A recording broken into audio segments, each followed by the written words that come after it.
ओम शांति। आज 28/2/22 के बाप दादा के महावाक्य हैं। मीठे बच्चे, तुम्हें पढ़ाई से राजाई लेनी है। यह पढ़ाई है तुम्हें डबल सिरताज बनाने वाली। तुम अपने लिए अपनी राजाई स्थापन करते हो। तुम्हें पढ़ाई से राजाई लेनी है। यह पढ़ाई हमें क्या है? डबल सिरताज बनाने वाली है। तुम अपने लिए अपनी राजाई स्थापन करते हो। प्रश्न है, कौन सा कर्तव्य एक बाप का है जिसके लिए मनुष्य पुरुषार्थ तो बहुत करते लेकिन कर नहीं सकते? कौन सा कर्तव्य है जो सिर्फ और सिर्फ शिव बाबा का है? उत्तर है, पीसलेस वर्ल्ड को पीसफुल बनाना। यह काम केवल एक बाप का है। मनुष्य पुरुषार्थ करते हैं सब मिलकर एक हो जाएं, सारे विश्व में पीस हो।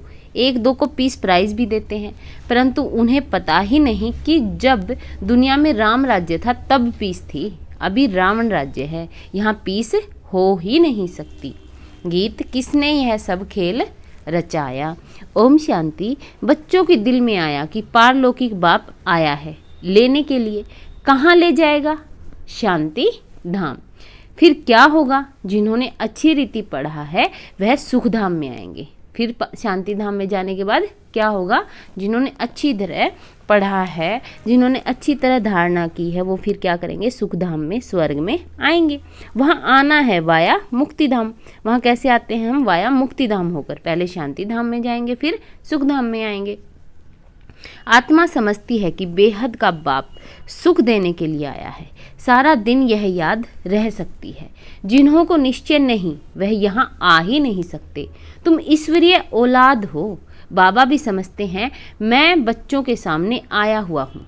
बरोबर कल पहले भी पतित भ्रष्टाचारी दुनिया में आए थे। यहाँ सब भ्रष्टाचारी हैं, वहाँ है सब श्रेष्ठाचारी। यथा राजा रानी तथा प्रजा। यह खेल है ईश्वरीय संप्रदाय और आसुरी संप्रदाय का। जब कोई गीत बजता है तो दिल में आना चाहिए कि बाबा ने हमको बहुत ऊंच बनाया है। ऊंचे ते ऊंचा बाप जरूर ऊंच ही बनाएंगे। ऐसे बाप की बहुत महिमा है। कोई भी कुछ करते हैं तो उनकी महिमा होती है। यह फलाने धंधे में बड़ा अच्छा है, फलाना मनुष्य बड़ा होशियार है। हर कोई में गुण होते हैं। परम पिता परमात्मा की महिमा सबसे भारी है। हर एक मनुष्य मात्र को अपना अपना पार्ट मिला हुआ है। परम पिता परमात्मा को भी बड़े ते बड़ा पार्ट मिला हुआ है। इस ड्रामा में बड़े ते बड़े मुख्य पार्टधारी कौन है? कौरव और पांडव। दोनों को भाई भाई दिखाते हैं। फिर उस तरफ दिखाते हैं बड़े बड़े भीष्म पितामह है, अश्वत्थामा आदि। यह सब विद्वानों पंडितों के नाम हैं। अब विद्वान थोड़े ही युद्ध के मैदान में लड़ाई करेंगे। लोही नहीं है ये तो। झूठी काया झूठी माया। रावण झूठ और राम सत्य बताते हैं। परम पिता परमात्मा को ही सत्य कहते हैं। God is truth. गॉड है ही एक। बाकी जो रचता और रचना के बारे में समझाते हैं वह सब है झूठ। यह सब ज्ञान की बातें हैं। ज्ञान में सच क्या है, झूठ क्या है, वह बाप आकर समझाते हैं। भारत का गीता ज्ञान तो प्राय लोप हो गया है। बाकी आटे में नमक मिसल कुछ निशानियां हैं। बाप कहते हैं मैं आकर बच्चों को वेदों शास्त्रों का सार समझाता हूँ। गीता है मुख्य, जिसमें ही भगवान वाच्य है। बाप कहते हैं तुमने श्री कृष्ण भगवान का नाम लिख दिया है, लेकिन गीता किसने सुनाई? शिव बाबा ने। हमने गलती से क्या किया है? श्री कृष्ण का नाम डाल दिया है। बाबा ही हमें आकर सारे वेदों शास्त्रों का सही में हमें सार समझाते हैं। परंतु बाप आकर समझाते हैं जिसको तुम भगवान कहते हो वह सत्यु का फर्स्ट प्रिंस है। कृष्ण तो क्या है? सत्यु का फर्स्ट प्रिंस है। भगवान नहीं है, क्या है? देवता है। वह पहले पहले मेरे से विदाई ले मुक्ति धाम से आया था। सबसे पहले क्या था?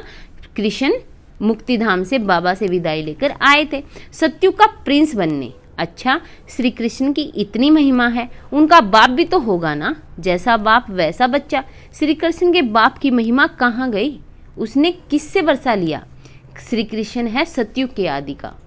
स्वयंवर बाद लक्ष्मी नारायण बने हैं। राधा और कृष्ण का क्या है? स्वयंवर होता है तो क्या बनते हैं वो? फिर लक्ष्मी नारायण।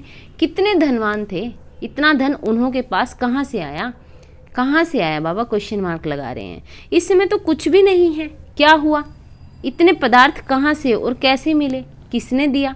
तुम बच्चे जानते हो कि बेहद के बाप ने पढ़ाया। सोने के महल हीरे ज्वारात जड़े हुए, फिर वो उनके पास कहाँ से आए, बाबा पूछ रहे हैं। तो तुम्हें पता है ना कहाँ से आए, कहाँ से आए? उन्हें हमें स्वर्ग की बादशाही किसने दी? बाबा ने दी।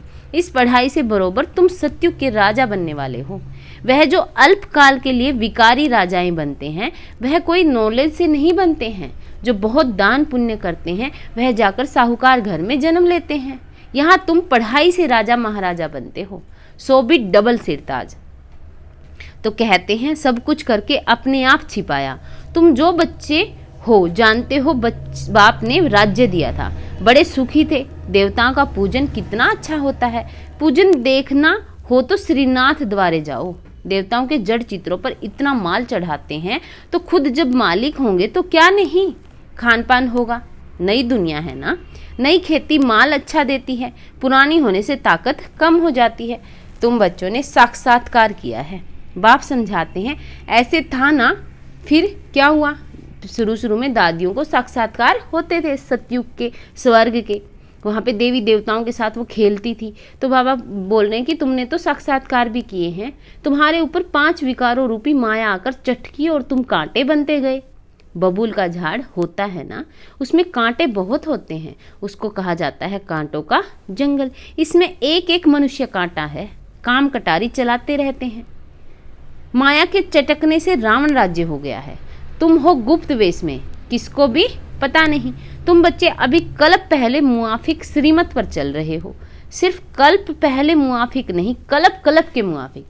हर कल्प, ये कल्प कितने साल का है? 5000 साल का। हर 5000 साल के बाद हम ऐसे ही श्रीमत पर चले थे बाबा की। तुम बैठ बाप से राजयोग की शिक्षा सीखते हो। तुम हो नॉन वायलेंस, तुम अननोन हो, तुम अपने को जानते हो। दुनिया तो नहीं जानती कि यह शक्तियां गुप्त रीति योग बल से विश्व पर अपनी दैवी राजा स्थापन कर रही है। तुम हर एक अपनी बादशाही लेने का पुरुषार्थ करते हो। वह सिपाही लोग लड़ते हैं अपने बादशाह के लिए, परंतु तुम अपने लिए सब कुछ करते हो। भारत को ही गोल्डन एज बनाते हो। जो बनाते हैं वही आकर फिर राज्य करेंगे। गोया तुम भारत की सेवा करते हो गुप्त, जो करेंगे वही फल पाएंगे। जो मेहनत कर राजा रानी व प्रजा बनेंगे वही आएंगे, भारत में ही आकर राज्य करेंगे। तुम्हारी यहाँ है शिव शक्ति पांडव सेना। पांडव अक्सर पंडे पर है। बाप ने आकर समझाया है, मुख्य रूहानी पंडा मैं हूँ। पांडवों में मेल्स भी हैं तो फीमेल्स भी हैं। प्रवृत्ति मार्ग है ना, बाकी लड़ाई की तो बात ही नहीं। शास्त्रों में तो क्या क्या बैठ लिखा है, कितने नाम दिखाए हैं। बाप बैठ समझाते हैं यह सब ड्रामा की नूंद है। कहते हैं भक्ति से भगवान मिलेगा, भक्ति का फल देना यानी सदगति करना। फिर सतयुग में भक्ति आदि होती नहीं। संन्यास धर्म को तो बहुत थोड़ा टाइम हुआ है, स्वर्ग में यह आ न सके। अभी तुम जानते हो कि स्वर्ग में किसका राज्य था, कौन सा धर्म था। बाप आकर देवी देवता धर्म स्थापन करते हैं तो फिर और धर्मों का विनाश होता है। तुम ईश्वरीय संप्रदाय के हो, वह है आसुरी संप्रदाय के। यह है ही पतित दुनिया।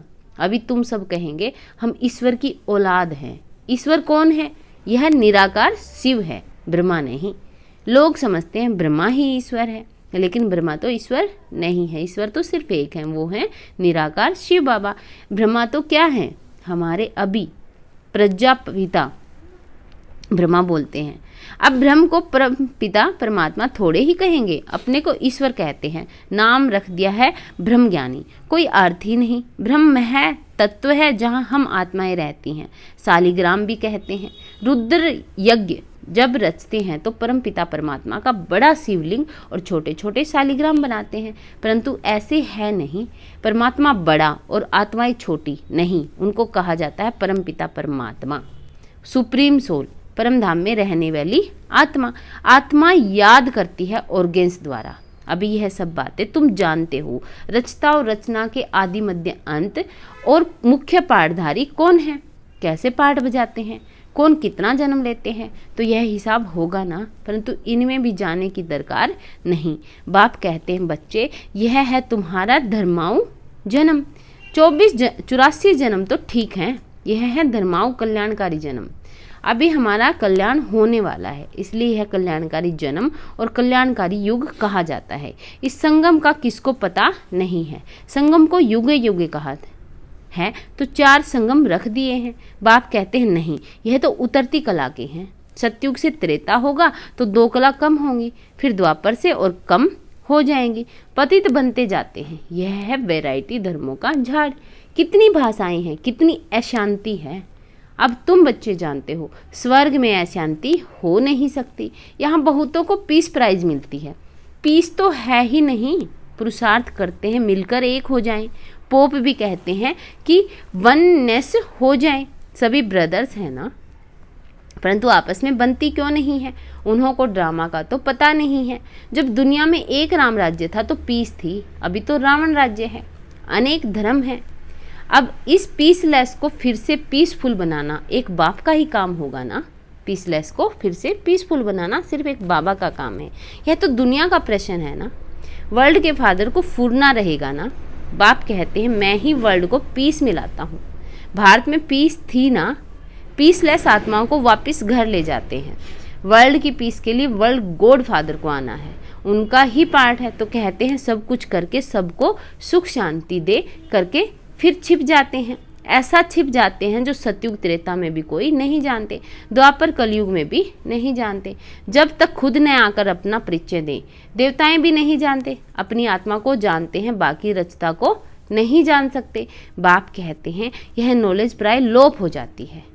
यह जो इतने मंदिर शास्त्र आदि बने हैं सब खत्म हो जाने हैं। सब मंदिर और सब शास्त्र खत्म हो जाने हैं। भक्ति मार्ग की एक भी चीज़ नहीं रहती है। सतयुग में एक भी चीज़, एक भी निशानी, एक भी फोटो नहीं रहता है। अभी बाप कहते हैं सिर्फ मुझ एक बाप को याद करो और सबसे ममता मिटाओ। सन्यासी तो ऐसे कह न सके, उनका है निवृत्ति मार्ग।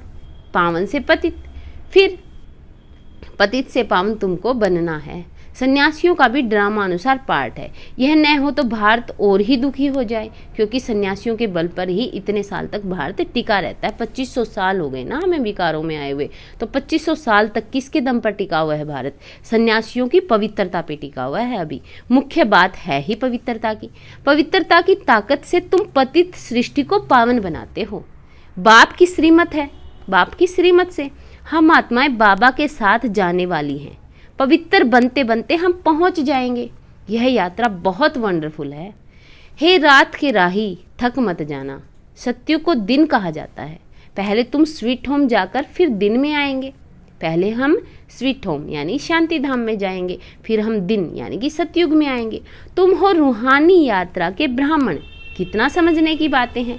जितना बाप को याद करेंगे पद भी उतना ही ऊंचा पाएंगे। जितना को बाबा को याद करते रहेंगे उतना ही हम पद ऊंचा पाते रहेंगे।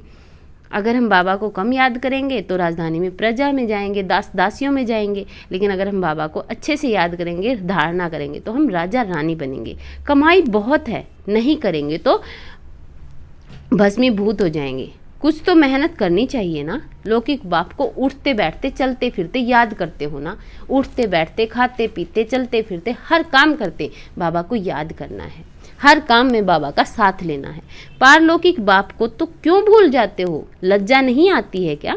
लौकिक बाप को कभी भूलते हो क्या? क्या हम लौकिक बाप को भूलते हैं कि ये हमारा बाप है, हमारे पिता का नाम ये है? लेकिन भगवान को हम बहुत जल्दी भूल जाते हैं।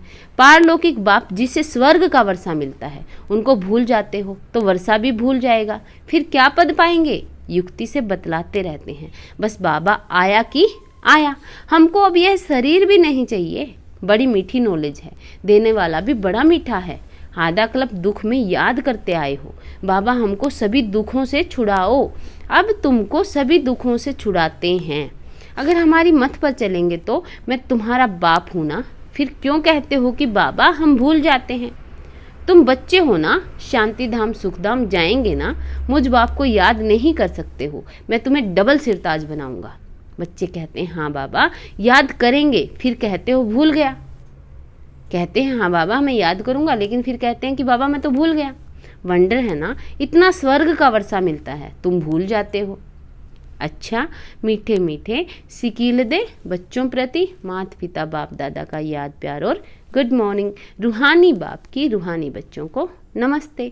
हम रूहानी बच्चों की रूहानी बाप दादा को याद प्यार, गुड मॉर्निंग, नमस्ते बाबा, शुक्रिया बाबा। धारणा के लिए मुख्य सार, बाप की श्रीमत और पवित्रता की ताकत से इस पतित सृष्टि को पावन बनाने की सेवा करनी है। बाबा की श्रीमत और पवित्रता की ताकत से इस पतित दृष्टि को, अशांति को शांति में बदल देना है। अपने लिए अपना राज्य स्थापन करना है। पारलौकिक बाप जो मीठे ते मीठा है, जिसे स्वर्ग का वर्षा मिलता है, उसे निरंतर याद करना है। निरंतर मीन्स कोई अंतर ना आए उसकी याद में, हर काम में, हर सोते हुए, उठते हुए, बैठते हुए, हर काम में बाबा को याद करना है। योग बल से अपनी राजाई लेनी है, हमें लड़ाई से नहीं बल्कि क्या, योग बल से अपनी राजाई लेनी है।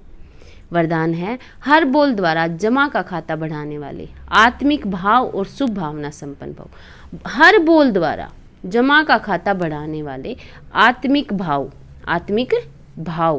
और शुभ भावना संपन्न भव। बोल से भाव और भावना दोनों अनुभव होती हैं। बोल से ही भावना और भाव, क्या बोलना चाहता है और क्या भावना है, फीलिंग क्या है, दोनों अनुभव होती हैं। अगर हर बोल में शुभ व श्रेष्ठ भावना, आत्मिक भाव है तो उस बोल से जमा का खाता बढ़ता है। यदि बोल में ईर्ष्या, हसद, घृणा की भावना किसी भी परसेंट में समाई हुई है तो बोल द्वारा गंवाने का खाता ज़्यादा होता है। समर्थ बोल का अर्थ है जिस बोल में प्राप्ति का भाव व सार हो। समर्थ का मतलब जिस बोल में प्राप्ति का भाव हो या सार हो। अगर बोल में सार नहीं है तो बोल व्यर्थ के खाते में चला जाता है। अगर बोल में सार नहीं है, अगर थोड़ी बात में हम अपनी बात कंप्लीट नहीं कर सकते हैं, सार नहीं है, तो बोल व्यर्थ के खाते में चला जाता है। अगर हम 10 बात बोलते हैं, उनमें से सिर्फ एक काम की बोली तो उसमें से 9 तो व्यर्थ हो गई ना, तो व्यर्थ का खाता ज़्यादा हो जाता है। स्लोगन है, हर कारण का निवारण कर सदा संतुष्ट रहना ही संतुष्ट मणि बनना है। हर कारण का निवारण कर सदा संतुष्ट, बाबा कहते हैं सदा संतुष्ट रहना ही संतुष्ट मणि बनना है। मणि मैंने हम आत्मा, ब्रिकुटी में मणि की तरह चमक रही हैं। कौन सी मणि? संतुष्ट मणि। कब होंगे हम संतुष्ट मणि? जब हर कारण का निवारण ढूंढ लेंगे। अच्छा, ओम शांति। Thank you.